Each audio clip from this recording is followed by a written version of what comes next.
Well, Virginia, you were not paid to babysit your younger sister.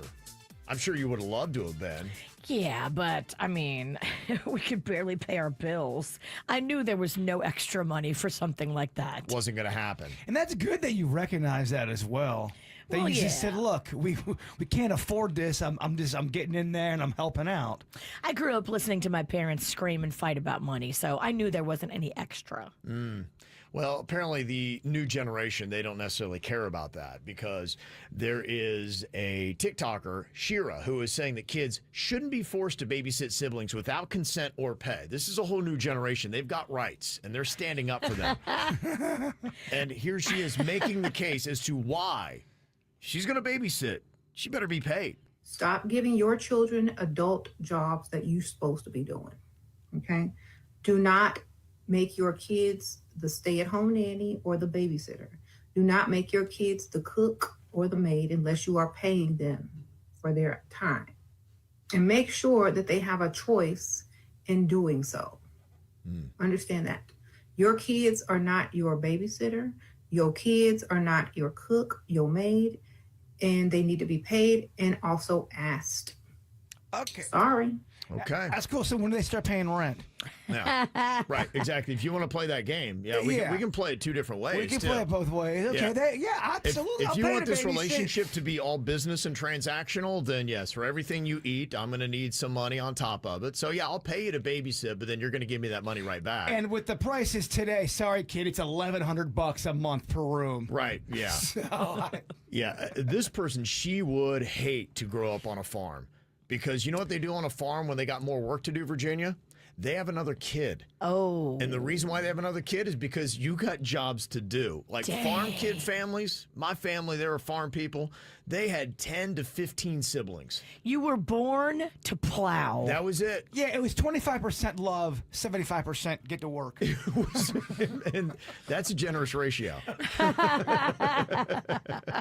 You were born to be here to help us on this dang farm. Well, I mean, I grew up sort of in a house like Virginia where there was a lot of chaos and just you had to kind of get in where you fit in, to borrow Vanilla Ice's line.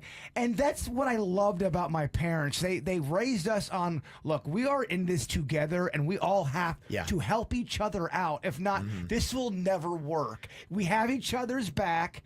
We can yell and fight and scream in here, but when we leave the world, it's different. But in here, we fight and we have each other's back. Yeah. Now, she's arguing that children aren't free labor. They deserve autonomy. And, you know, she's saying, okay, do these family duties build character or do they cause resentment is what it is. And to me, it's how you position everything. Where I think, look, it's good that kids have freedoms. But I think that we've gone too far in how much freedom we do give our kids. Because if you do want to play this game, as Jay Bird had pointed out, it becomes transactional. And if we are going to live and have a completely business transactional relationship, and it's not really a parent-child thing in the traditional sense, you're going to get a bill, and you're not going to make up the difference with the babysitter. I'm not saying you gotta scream and go sweep the floor, kid. You can do stuff and kind of have fun. I remember there was two ways we would do chores. Sometimes my mom would say, "You're gonna do it because I said so," and then there'd be other times where if you did this and you did that, you might have got $1.50. They made it a little bit fun, but it wasn't nothing crazy. It wasn't $30. It wasn't $50. It was $1.50, and you kind of got excited about cleaning at that point. The way I was raised is to learn that family was about helping each other survive, that this world is brutal. And we are here together to try to help prop each other up, whether it be emotionally or financially. And they would go on to talk about how sometimes they would have to sleep on cousins' couches or things like that because they didn't have a place to stay. And they said that's what family is all about, is that you're here trying to help each other. So